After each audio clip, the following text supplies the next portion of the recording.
Can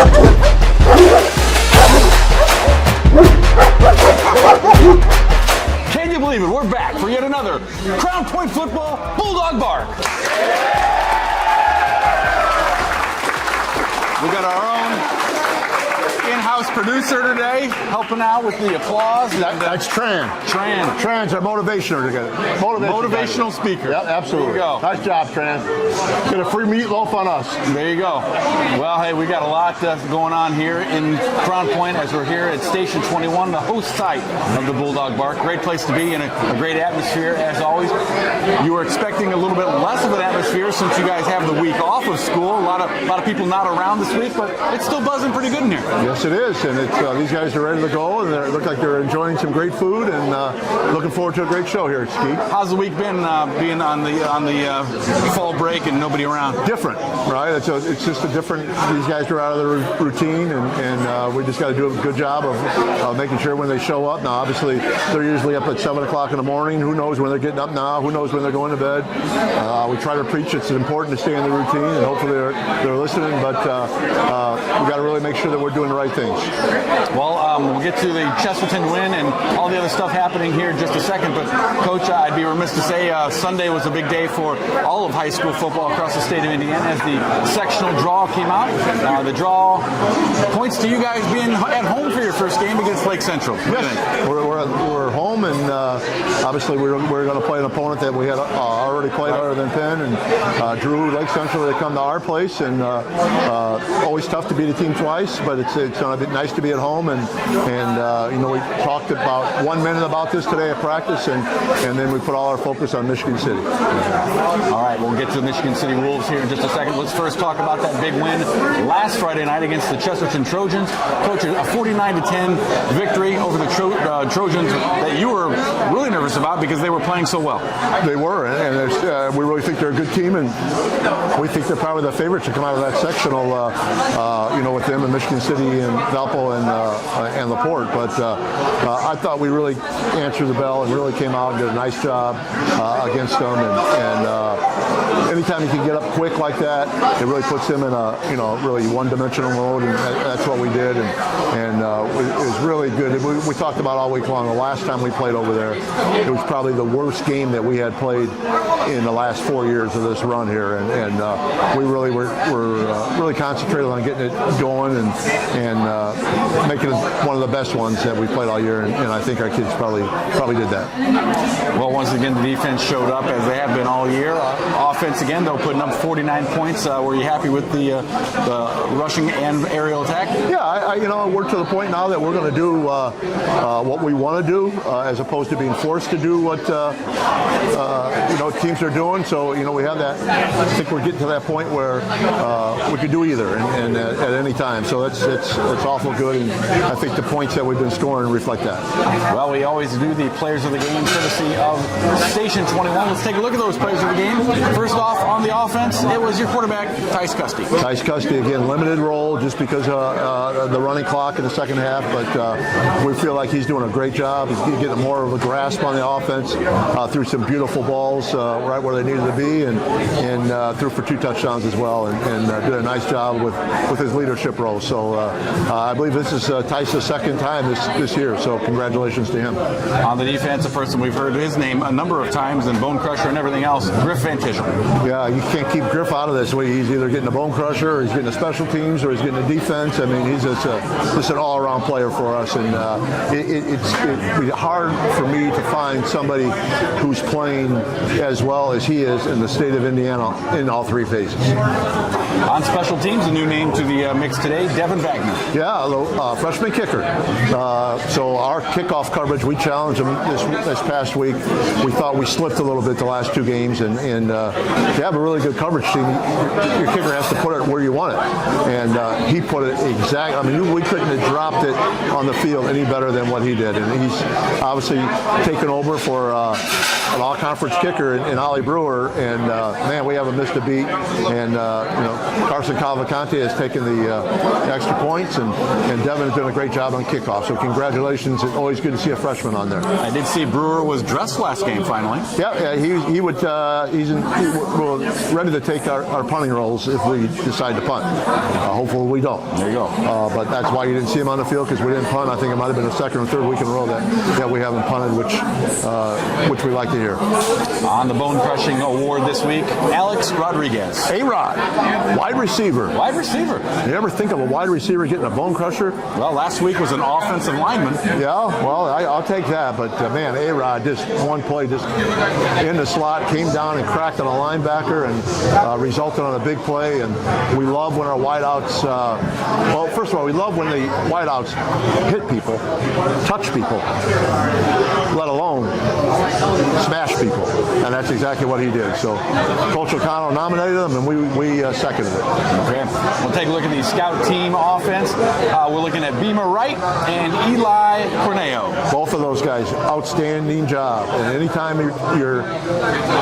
your team scores 49 points in 3 quarters or 3.5 quarters, you got to give a lot of the credit to our scout team players and our prep team. And those two guys did an outstanding job. And Beamer played number 7 all week, which we thought was their best player, and he played it all week. So he sort of took a beating, but took a licking and kept on ticking. What do they call it, Mr. Timex? That's right. So Beamer was Mr. Timex this week. All right.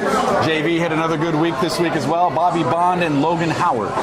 Yeah, Logan, who when Austin Reading got injured, Logan Howard came in and was our replacement for him, and did a fantastic job. And now that Austin's back, Logan's playing some JV, and he showed why he's a varsity player Saturday. He did a great job of paving a ways to an offense that, again, scored almost 50 points on the JV level.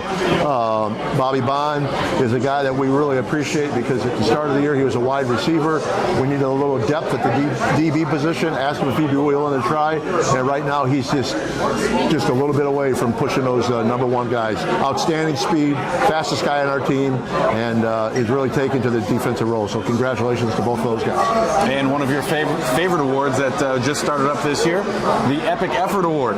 Very ironic that it started the way it has evolved to this week, and it started way back when this guy made a play on a quarterback who sprung loose and never gave up, and I think he ended up tackling him like on the 10-yard line after a 50-yard pursuit. He did the same thing this week on a route where our DB was beat, and he came all the way across to tackle him on the 1-yard line, and that's to us, that's epic effort. That's effort that a lot of guys would say, heck with it, he's going to score. Second time he's done it, and his name is our freshman A.J. Summers. So great job by all of the players of the game this week, and lots to talk about with some people that are coming in today, Coach. You got a couple of newbies coming in here as well. Well, one's not too much of a newbie. We got to see him last year, but I'll talk about who you brought into the show today. We did. First guy we're bringing is Coach O'Connell. Coach O'Connell has been our wide receiver coach with us for since I've been here. Came in together, and this is his 5th year, and does an outstanding job with our wide receivers. He also has a big part in our passing game during the week, and has a great knowledge of what we're trying to do. And he's really one of those guys that I lean on when we're developing a game plan, and thought we'd get him over. And I think you guys go back a little ways too, don't you? The memorable days. And although we don't want to talk about that when he comes on. And then the other guy that we haven't had on, surprisingly, all year was number 39. We know him as T. Gibbs. Trevor Gibbs is here. And again, Indiana University commit. And boy, did they have a big win this week, huh? Yeah, they did. And so maybe you talk about a little bit about that. But again, Trevor's one of those guys that offense, defensively is as good as it gets in the state of Indiana. And we're glad he's with us. So it'll be interesting to hear what some of the things he says.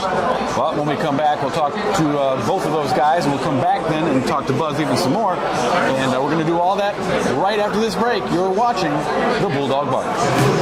Hi, I'm David Warney from Station 21. I just want to take the opportunity to thank Mark and Coach Buzz for letting us be the proud sponsor of the BullDog Bark. Have a great football season. Go Dogs. Welcome back to the Bulldog Bark with our first guest, Coach Joe Connell.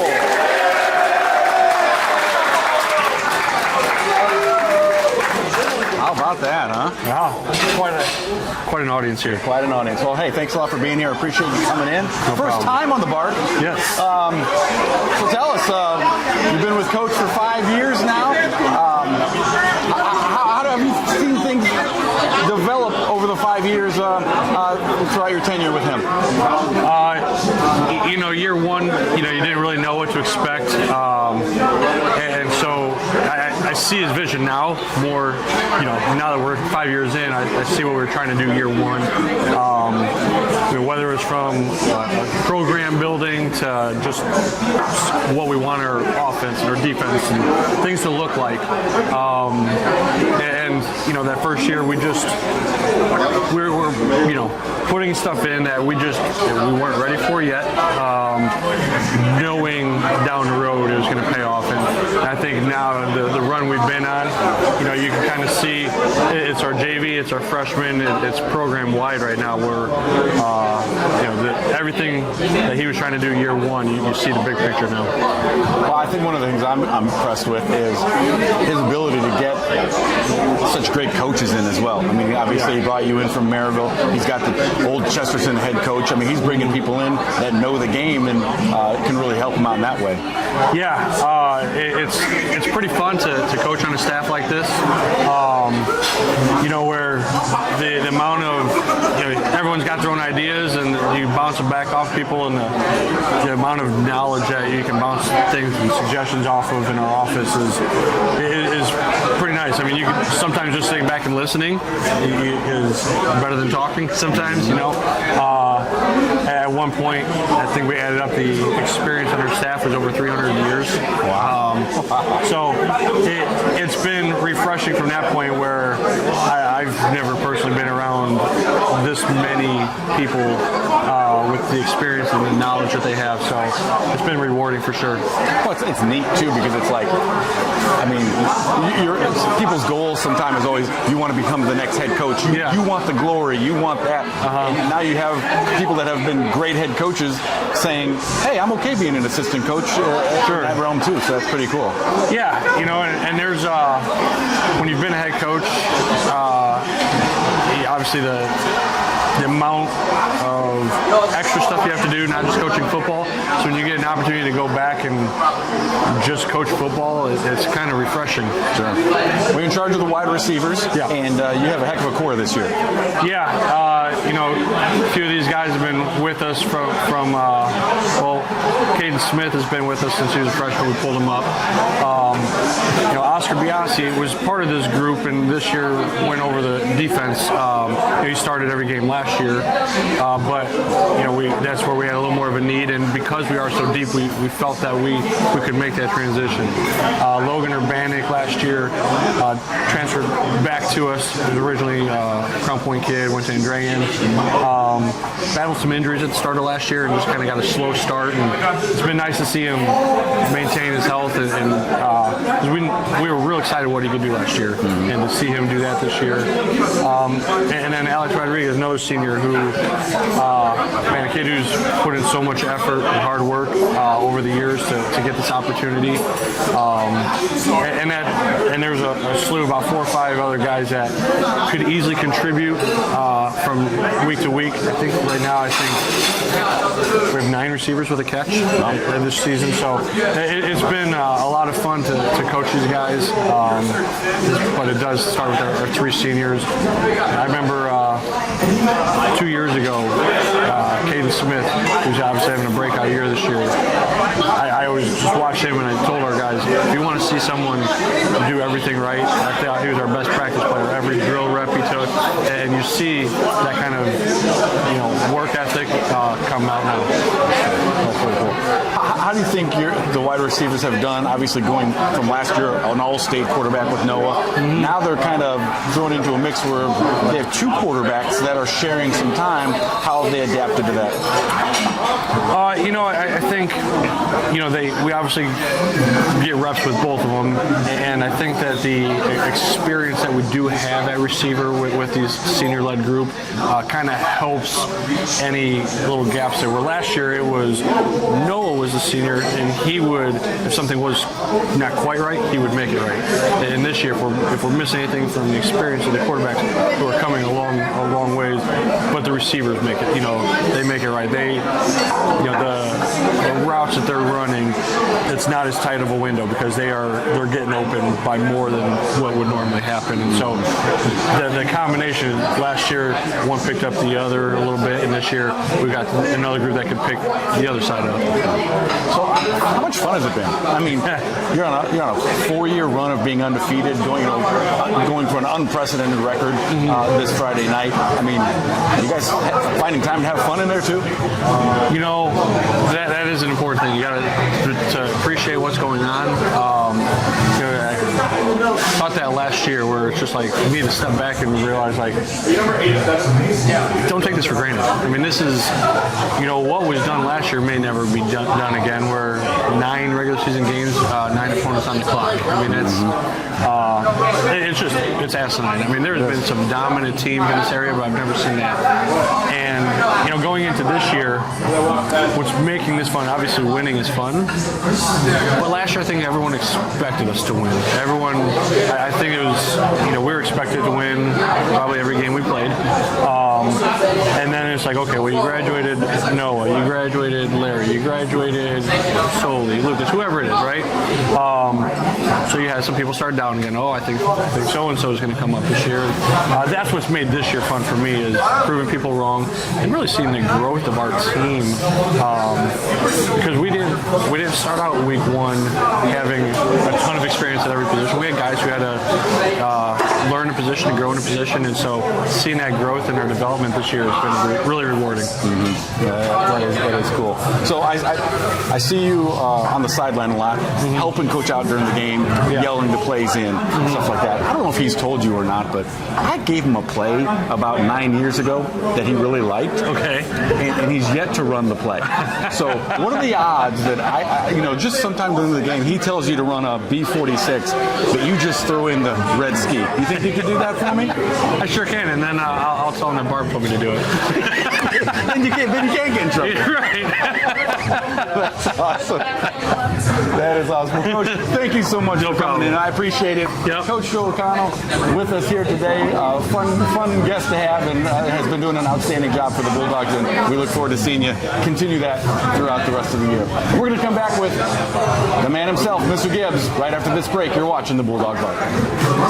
Hi, I'm David Warney from Station 21. I just want to take the opportunity to thank Mark and Coach Buzz for letting us be the proud sponsor of the BullDog Bark. Have a great football season. Go Dogs. We're back in the BullDog Bark with the man himself, Senior Trevor Gibbs.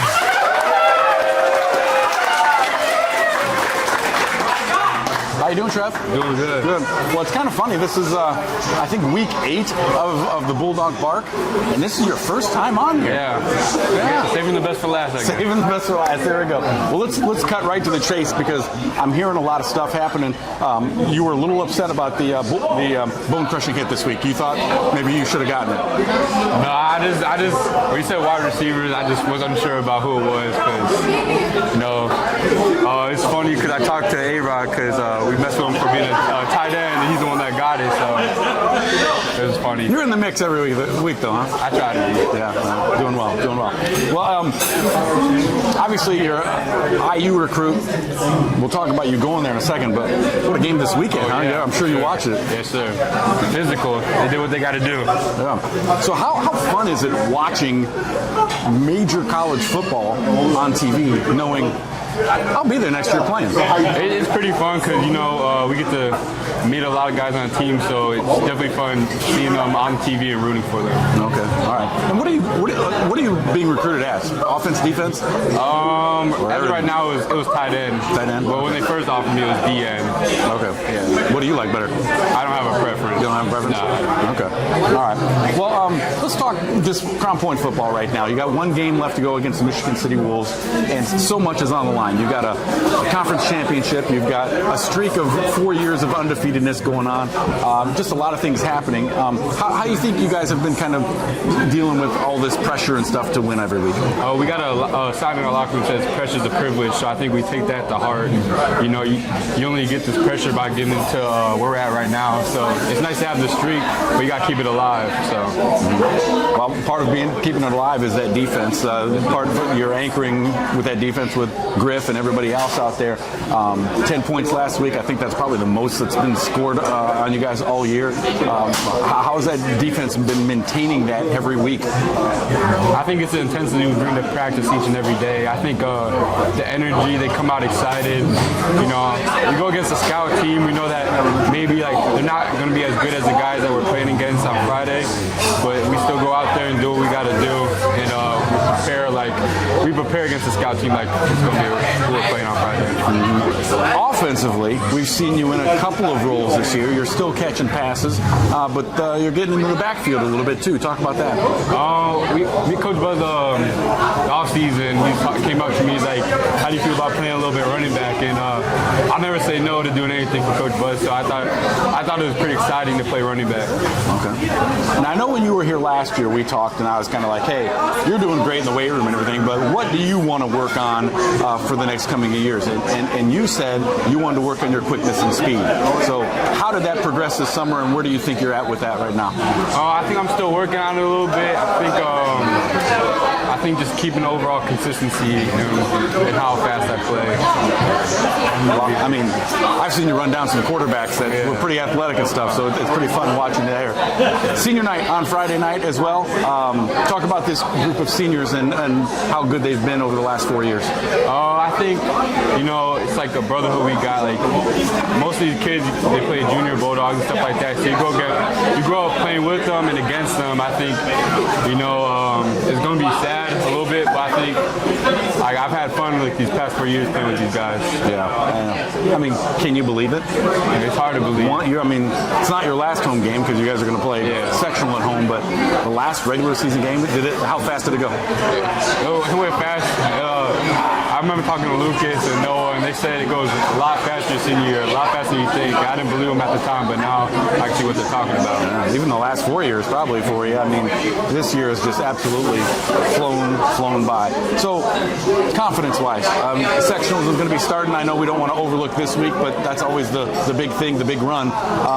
Where's the confidence in you guys this year for a good run? I think I'm pretty confident in our team. I think our confidence comes with the trust in our coaches and our players to do their jobs. Our coaches have a lot of experience, so they always get us prepared as much as we can be. And there's just trust with the guy that they're going to take what the coaches have prepared for them and use it on Fridays. No, that's cool.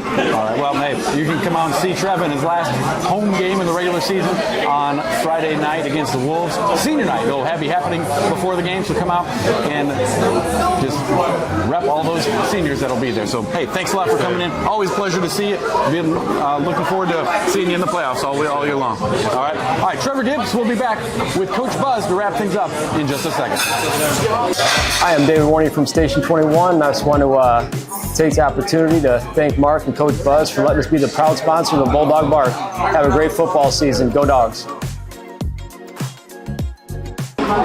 We are back on the BullDog Bark, talking nothing but Crown Point football with head coach Craig Buzia. Coach, another good meal, another good review that we're going to talk about today. You loved yours today. I did. And to be honest with you, I went basic. You did go basic. And I went healthy. And I know... You too are trying to trim down a little bit. Because you've been getting a little puffy lately. Well, here's the thing. I caught a little flack for calling you puffy last week. Oh, really? Right? Yeah, I caught a little flack from the viewers. Particularly one fan in Cedar Lake who, I don't know how they got my contact, but they contacted me and was very upset about me calling you puffy. So I don't want to be that guy, and so, I mean, are you getting puffy? Yeah, probably. Probably, but I mean, I shouldn't have said it in front of all the millions of people here. So I apologize for that, sort of. And then I'm going to go and I just went with the chicken sandwich, grilled, right? Because I'm watching my figure. A lot of that type of stuff goes right to my hips. And I grilled chicken sandwich, lettuce, tomato, no cheese, and I went with the buffalo sauce, and it hit the spot. Now, of course, we're going to share the pretzel bites. Pretzel bites are good. And I'd be remiss if I didn't say, like, happy birthday to you. Well, thank you very much. You know, and I mean, we get older. As we get older, we get a little puffier, and we know that. I mean, that could be part of it. But it really surprises me, you know, the way you talk to me, knowing all of the info and pictures and video I have of you. Okay, so what did you have for dinner? I just went with the basic barbecue wrap. I think I had it either last year or at the beginning of this year again. I hold off a lot of stuff. I'm not an onion or tomato guy. I just go with the three CHs: the chicken, the cheese, and the chips. You put all that on the wrap, I'm good. That's good. Okay. And it was delicious, as it always is. Yeah, I recommend everything, but very good today. Yeah. Very good. Yeah. I did like the pretzel bites too. I'm a pretzel guy. Yep, absolutely. Okay. All right, Coach. Let's get into the next section. It's your favorite. It's the question of the week. Oh! And I just called out the person. You just called him. I know. Well, maybe. I mean, it's probably from someone else. Fan from. How do you select They come in, we write them out, we put them in a jug, mix it up, pull it out every week. This week, the question was from Cedar Lake, Indiana. So that's a new one. The question is, how much time, Coach Buzz, do you spend on football in a week?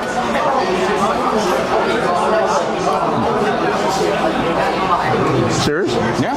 These are pretty nice to you this week. I mean, you got no jabs in or anything? I mean, is there a follow-up question to this? It doesn't sound like it. Like, how much time? Like I tell you, they're going to say, hey, not enough? Is that what we're going to say after they see the product on the field? Anticipating Barb was supposed to be here today, and there were going to be some questions of the week. How about that? Yeah. I don't get it. We've invited her multiple times to the show, and then she doesn't show. Pickleball. Nah, that'll do it. I mean, you people priorities, out there, pickleball. I know. Priorities. I know. We'll get it one day, but don't avoid the question here. How much time do you spend on a normal day? Okay. Saturday after the game, how many hours? We'll keep track. Saturday's my off day, so 6. 6 hours? Yeah. 6 hours. Sunday? 12 to 14. 12 to 14 hours. On a Sunday. Sunday's a work day. I mean, are we still talking watching NFL? You're counting that? Or are we just talking about don't watch any football? Don't watch any football on TV during the year. Unless it's the Bears, and I'll sneak a peek, but if I'm doing it, I'm watching it while I'm working. We'll go on the short end, just so people think that you have some kind of a life. 12 and 6, so we're at the 18. Monday. Monday, are we counting practice too? It's football. It's football? Sure. 10. Where do you get 10 hours a day? All right, we're up to 26. Tuesday. Probably 8 to 10 on Monday, Tuesday, Wednesday would probably be a longer day. 24 and 26, so we're up to 51 hours. Thursday. Hay's in the barn by then, so we're talking probably 4. 4? All right. And then Friday. Yeah, Friday's game day. You know, we do some things in the morning, and you know, obviously some preparation prior to that. But you know, with the game, 4 or 5 hours, I guess, something like that. I mean, it's not that. At about 65 hours a week. Some people aren't even up 65 hours. Well, you got to do what you got to do, right? Are you up 65 hours? Right. All right. Yeah. Somewhere around there. I never really thought about that until you started adding them up. But it's a lot of hours. Yeah. Sometimes my wife she'll throttle me down, you know, and say it's time to go to bed. But you know, for the most part, that's just how we roll, and it's what we love to do. So. Well, you got to. If you love what you do, that's not work, right? Correct. Absolutely. Yep. All right. Well, we thank you for the question of the week. Hopefully, thank you for the question of the week. Yep. And you never know what we're going to get. Never know. We'll keep taking those questions from you all the time. Well, Coach, you got a big game coming up this week against the Michigan City Wolves. It's big for a lot of reasons, obviously. You're going to be going for a streak that has continued for the last 4 seasons, 4 undefeated seasons. You're going to be going for yet another conference championship, and you're going up against a school that you used to coach for. So a lot of things happening in this game Friday night. I guess we would consider this epic. Epic. See how I worked that in? That's good. regardless, one way or another, history is going to be made in our stadium on Friday night. One way it's going to be made is if Michigan City wins, it'll be the first DAC championship in the history of Michigan City. Wow. They've never won a dual in the conference. Wow. I know when we were there in our short time, we were able to get to second. Was never able to win it there, and so they got that going for us. It'll be a share, a three-way tie, but yet they would get a share of it. Or for the first time ever, and as we talk to our players today, ever is a long time. Ever. It'd be the first time a Duneland Conference team has ever gone 4 years in a row and won 7 games. 7-0. No. Your uncles or your brothers or your dad, whatever we got, or our players will say, hey, how about the Hobart Brickies? They had a streak. Well, the catch to that is when Hobart did that, and man, what a streak they had, they went 6-0 every year. There's only 7 teams in the Duneland Conference. And it wasn't the same conference here. Crown Point wasn't in it, Lake Central wasn't in it. It was a different conference, but it was only 6 times. So if we're able to pull this off, it'll be the first time ever that a team has been able to go 7-0 in the conference 4 consecutive years. So history is going to be made. And essentially, we're playing for that. What do they call that word? The pseudo Duneland Conference Championship on Friday. Look at that. And it comes against a team that right now is 6-2. They've only lost to Lafayette, Jeff, and to Maryville, so you got your work cut out for you. 5-1 in the conference. They're only lost to Maryville, and they're extremely, extremely talented. You know, Coach Schneider's the first one to tell us that they're by far the best offense we will face all year long. Their defense is very stout. If you remember last year, I think it was only 14-0 at halftime. We did not play very well over there, but give them credit. They, one of my former players, Trent Ornsby, runs their defense over there, and he does an outstanding job. So we know we're going to have a true test this week, and if we could pull this off, it'd be just monumental. But it would be epic. It's exactly right. And so we're looking forward to it. Looking forward to the Wolves coming to our place. And I know we got a lot of people that are out of town, and with the week off. But man, if you're in town, please come in and support us because we're going to need it. And one way or another, they're going to see history. Yeah. Well, history can be seen on Friday night. Get your tickets to come out. Like you said, the week is off for the students. The last game on the road, didn't see a whole lot of students. It's expected, I guess, when you're on a break like that. Being back at home on a Friday, maybe they're coming back from vacations and stuff, and they're going to head on out. So make sure you're heading out and take a look at that game. It's for all the marbles in a lot of different ways. Do people say that, all the marbles? Oh, I say it all the time. You do? Oh, yeah. Do people know what we're talking about? Yes. Okay, maybe ask our guests if they know marbles when they come out. Okay. And then we say that. I don't even know what to say about this guy anymore. But we'll still talk to him next week no matter what after all this said and done. So thanks a lot for joining us. Thanks for being here today. We appreciate it. We'll see you Friday. Friday night. Go Dogs. Go Dogs. See you next week.